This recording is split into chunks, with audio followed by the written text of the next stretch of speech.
est le moment le plus horrible de ma vie. Dans un nouveau documentaire qui lui est consacré, Loana se raconte. Dans celui-ci, diffusé jeudi 11 mars à 21h15 sur C8, dont un premier extrait a été dévoilé sur les réseaux sociaux de la chaîne, l'ancienne gagnante de Love Story retrace son parcours, sa descente aux enfers, et revient notamment sur sa grossesse non désirée et l'abandon de sa fille. Quand elle a appris sa grossesse, au bout de 4 mois et demi, elle a d'abord pensé à avorter. Mais elle a rapidement changé des vies après une première échographie. J'ai vu ses petites mains, ses petits pieds. Je me suis dit que c'était impossible d'abandonner ce petit être qui était dans mon ventre, se souvient-elle avec beaucoup d'émotion. Cependant Loana, qui ne menait pas une vie stable à l'époque, a fait le choix de mettre sa fille à l'adoption dès sa naissance.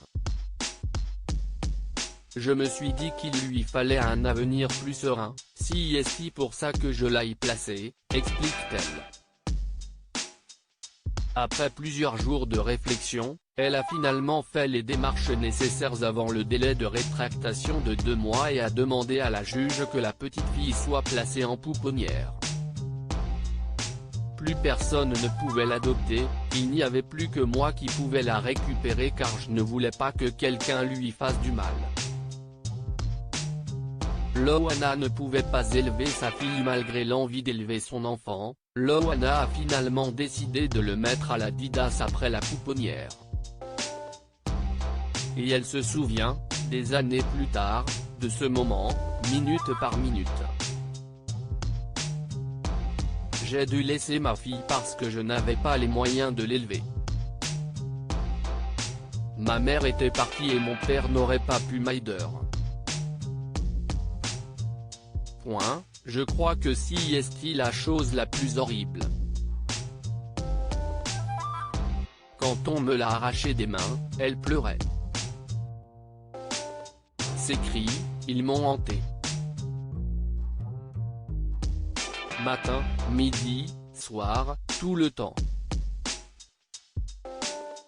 Dès que je fermais les yeux, je l'entendais pleurer, se souvient-elle.